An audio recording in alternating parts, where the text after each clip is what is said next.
Hi, this is Roger. Thanks for dropping by. I'm not going to do what I'd call a proper Sunday morning chat today, but I'm going to have a play. I was aware that when I was at Rachel's and she mentioned about having the same grow light as me, it threw up quite a few comments about grow lights, and so I thought I'd get mine out. And there's a reason I've got mine out.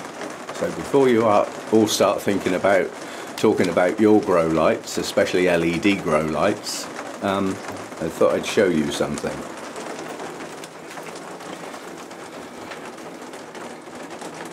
Those are the LEDs. This is totally new technology. This is not like any other grow light. It's new.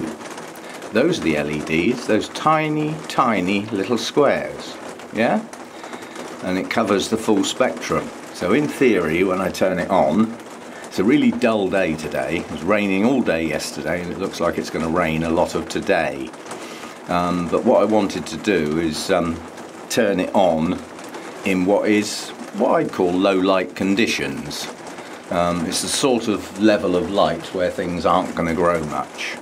But that's the important bit. Yeah? Now this is, I believe this is it's either 50 or 60 watts, it's one of the two. But I'd just like to show you what it looks like when it turns on. And the reason why it's back over here, well away from any of the plants.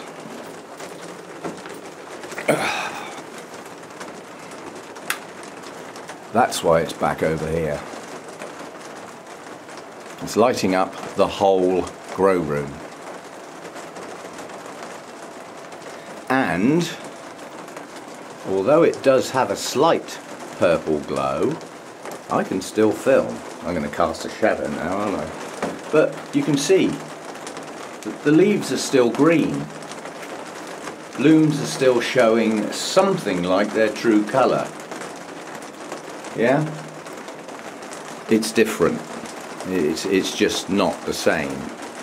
And if it can light up in the camera like this, at that sort of distance, I mean, I would say that that little group of plants down there on that bottom shelf are a good 2 meters away from the light, and they're lighting up.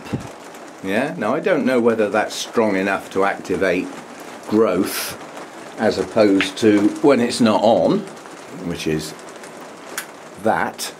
Don't forget the camera's adjusting a bit. I would suggest that this is a very powerful light. You know, it's not like having a bank of little red LEDs and little blue LEDs that turn everything purple. It's not like that. It is different. And it does give more of a daylight glow. The plants right up the back there have got light on them. As I said, I don't know whether that's powerful enough to induce growing, to actually get the plants growing where they wouldn't have done. But certainly even at that distance, I'd say that that light is better than no light. Yeah, so this is new stuff. As I say, it's a new technology LED that can produce a very powerful light with very low power usage.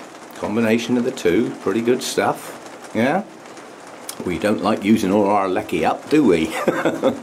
But yeah, this then poses the problem. Is where do I put this light where it'll be far enough away from the actual leaves of the plants not to burn? I mean, it recommends that, well, it states that it's 5,000 lux, which doesn't mean a lot to me, but that's good Cattleya light. And that's at a meter distance. Yeah? So that would be fully activated growing full light spectrum at a meter away. So it would still be plenty good enough at 4 feet away, or maybe even 5 feet away, because don't forget, all I'm going to do is extend my growing day. I'd like to continue to get 11.5, 12 hours daylight once we get to the shorter days. That's all I'm doing with mine. I've still got my 6 little seedlings in mine down there. You know, putting some 3 of them somewhere in the grow room where they're not under the greatest influence of that light, and three of them are, and we'll see. The trouble is they are Dendrobium seedlings, and like everything else in here, come the shorter days, everything in here is going to slow down. Some will even stop growing because they won't get enough day length. Plus the quality of light in the UK is much poorer than in other parts of the world. I'm not going to list them all, but you see what I mean. This is all I'm trying to do with my grow light is, you know, we're around the equinox now, so we're around the 12-hour day length mark. But don't forget, even that is measuring from, you know, dawn till dusk. Yeah, well, at dawn it's not very bright, and at dusk it's not very bright. So even though it might be measured as a 12-hour day, the usable light is probably already down to about 10. Yeah, so I'm going to wait until the official day length is down to 11, and then I'm going to start fixing this up on a timer so that as it starts to get dark, the light comes on and stays on to give me that 11.5 to 12 hours decent light. And looking at it, the chances are when it's on, it's going to be better light than the plants had during the day. But I'm not leaving it on all day. I don't want that. My plants have always done okay without any grow lights. Now yes, they slow down in the winter, and as a consequence I have to reduce watering and feed quite dramatically because they're just not growing much. And I quite like that rest, especially after the summer we've just had with that intense heat. And this has been a constant maintenance job this year. It's been flipping hard work. And it'll be nice for me to have a winter rest as well. So I almost look forward to it. But there is a distinct slowing right down of the plants. That is going to happen. But hopefully this year they won't slow down as much. And you know, the things that should be still growing can carry on growing. But I've still got a hell of a problem where the hell I'm going to put this thing, because I've got to get a heater out here in the not too distant future, and that sacrifices one of the circulating fans, because what I do with my heater is, although it's an oscillating heater, as far as plants are concerned it's quite a fierce heat. It's also a dry heat. So what I do is when the heater comes on, one of the big circulating fans comes on as well and just whooshes that heat around the whole grow room really quickly, and it stops me getting any hot spots, and it also helps disperse the heat into every corner of the grow room. So that's been working for quite some years now. I don't plan on changing that. But yeah, finding a position to put this in is going to be a bit of a pain, and it may well have to go like somewhere over here on its side like it is now, so that it points out in that direction, because to hang it up from the roof it's just going to be too close to the plants, and it does produce a sort of 90-degree beam, which is quite a nice wide beam. Obviously it gets wider and wider as it gets farther from the light, but it's basically a 90-degree angle of the usable light. The rest of it will be like reflected light and stuff like that. But yeah, it's a powerful light, and I don't want to start getting light burn on leaves and stuff like that. So yeah, a bit of thought to go into it yet, but I'm determined to find a way of using it whereby a set of plants will get the full benefit of the light, but some of the others will get some of that light as well. And although it might not be, you know, that intensity that you would get from a bright sunny day in the summer, it's still, you know, perhaps I can get the equivalent of a cloudy day in the summer, which is better than no light. It's better than total darkness. And I'll just point you over to Rick L's channel. He's just had a chat about it's funny, he was chatting about light when in reality he was talking about dark. And I've read this in quite a few places, mainly in older books. It's a little thing that seems to have been forgotten. Certainly in the Cattleya arena, and probably some other orchids as well, they'll sit there growing really well, producing lovely new growths, and they don't bloom. And the reason is possibly they're not getting the darkness. As I said, this is quite well documented in certainly quite a few of the older books, that they need dark. So, you know, if you've got like your plants in a porch or something for a bit of shelter and you leave your porch light on overnight, they're not dark. It might not seem like much light to your eyes, but it stops them getting darkness, true darkness, and some orchids actually need that. So go steady where your plants are, especially in the winter months. You know, a little light can influence whether or not they bloom or not, and they need that darkness. We're always talking about light and how much and for how long, and we forget that plants in their natural environment get true dark. Yeah? And we don't, as people, as humans, see that very often. A lot of us, you know, live in towns and places like that where we've got light pollution continuously. Now, I'm lucky in my back garden. Obviously, when I go to bed, all the lights go off. Why leave a light on when you're not up? But the back garden is sheltered by houses and trees, so the street lamps and things don't get through to here. The back of the house, this back garden area, is dark. You know, I can see stars and stuff, so it's dark. It's not what you would call dark sky, true dark. And that was magical at Rachel's. I actually went out in the garden after dark and went round to a part of the house that didn't have any light shining out through it, and I looked up at the sky, and I haven't seen stars like that for many years. Well, since I last lived at my last house, which was out in the countryside, and it was the last house in the village. And down the bottom of the garden I had pretty dark sky, and the amount of stars you can see, you can actually see the Milky Way from Rachel's, and I haven't seen that for many years. It's just too bright. We've got too much light pollution. So have a think about that. We all worry about light, but have a think about dark as well. It's quite important, and it will stop some plants blooming if they don't get that darkness. So that's worth a thought. Anyway, let's turn this off. No point in wasting it. Yeah, so that'll do for today. I was just going to keep it short, but I just wanted to explain that this is not your normal LED light, which is normally made up of lots of little LEDs, you know, that produce the associated light as a bank of LEDs, if you see what I mean. Whereas this one, the LEDs are minute and they're contained within a single bulb. So it is new technology, and they've managed to achieve the full spectrum light with enough power using very little as a power source. So it's all new stuff. Right, that'll do. As I say, I'm looking around here, seeing if there's anything else. I think the next video, well, the next video I'm going to do tomorrow is my 5,000 subscribers giveaway, which I'll explain tomorrow in that video. That's the easiest way, but that will be tomorrow. And the next video I've got in mind is, I had a look at the continuous growing type dendrobiums, and the next dendrobium video I want to do is looking for the signs that a resting type dendrobium is coming up to that point.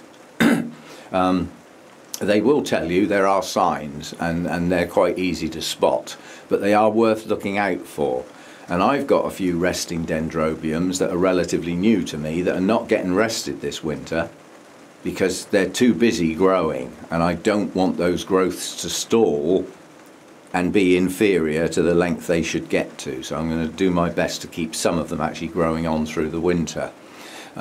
Which is a bit unusual, but I class that as out of season. You know, those new growths should have been early in the spring, and they didn't start till midsummer, so they're not up to full length by any means. So I'm certainly not going to withhold water from those while they're still growing, but I'll go into that in a separate video. And quite a few dendrobiums in here now came out of the big box, and a few of them are struggling to even survive. If you've got a weak dendrobium, the last thing you want to do is try and rest it. You'll probably kill it. It hasn't got the reserves, it hasn't got the strength. Yeah. I mean, this is a classic example up here, just as a quickie, as it's a Sunday morning chat. This is my hairy one, Dendrobium senile. Now, if you look at most, I'm going to have to put it down because I need two hands to point. Yeah. If you look at the new canes, which is most of them, quite honestly, this cane isn't going to grow anymore. It's reached its terminal point, so that's its length it's going to get to. This is an old one, so that's different. This is a new one. Well, it's still pushing out a new leaf. Now that might end up being its terminal leaf, but I can't tell yet. This one's still growing. Yeah? This one's still growing. Yeah? So this plant is still growing. And I'm going to keep pushing it and keep pushing it until absolutely the last minute. And if that means this plant doesn't start doing its proper rest until the middle of December, then so be it. I don't use a calendar. Seriously. I look at the plant and I think, are you still growing? Because if I start reducing the water and the feed now, those canes will slow down and eventually stop. Which is part of what the rest is, yes. But I don't want to do that to actively growing canes. That would seem a bit silly to me. And this is only its second winter. It didn't get a rest last year, and I did manage to get a couple of blooms on it, which was a surprise. But this year I am hoping to rest it properly, but I'm not going to start it until the plant's ready. Yeah, see, this cane here, that's finished growing. Yeah, so there are some. This one's finished growing, but this one hasn't, nor is this one, nor is this one. Yeah, so this is about halfway at the moment. This one's still growing down here. Yeah, so I'm not going to start the rest until I've done my best to mature as many of these canes as possible. They've got another month excuse me, or so of reasonable day lengths. Yeah, and we should, if we get some sunshine, it will still be quite warm in here. So I can keep pushing it until the point where the day lengths have got shorter and the plant will naturally slow up and stop growing because it's not getting its day lengths. Not discussing grow lights at the moment. Yeah, that's what's going to naturally happen. And we'll go from there. But that's just an example of a plant that's got some mature older canes. Yeah, the leaves will probably drop on some of these. This one, I would say the leaves are going to go soon. You can see there's an old cane there. The leaves are starting to yellow. Another tiny little, that's yellowed. Another tiny little one there. But I have got some good length canes this year, and I don't want to stop them prematurely. So we'll have a more full-blown discussion on that sort of thing and go over quite a few plants to give as many examples as I can of the different types of dendrobiums. And as I said, some of the types I've got that are resting types are not going to get rested this year. They're out of season. So if they want to grow, I'd rather let them.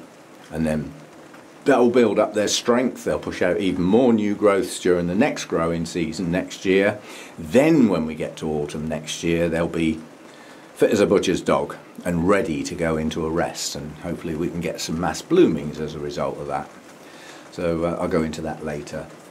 So I'll get the giveaway done, and I've done that by numbers, not by subscribers actually, because I can look at the geography of subscribers. The only subscribers I can see are those that make their subscriptions public, and not everybody does. I know there's quite a few of the larger channels, they're private, so you don't know they're subscribed to you or not. But the views, it doesn't matter whether somebody's subscribed or not. Yeah, the views are what I'm going to work on. So I'm going on the number of views, and then I'll go from there. And yeah, there's nothing new coming out. No new blooms or anything like that. As I've often said, as we go through the year, the number of blooms on the 8th is getting thinner on the ground every time, and it's going to be thinner again, I think, this time. So that'll be a quick video. Anyway. That's my Sunday morning chat about various things, and if I stand back here, so I'm now in the lounge, and let the camera work on what it's looking at, and then turn that light on again. Now that light level is at 2 meters, possibly even more. And I hope the camera's doing it justice, but my eyes, obviously your eyes change to light levels. They don't change in a flash. They change over a few seconds.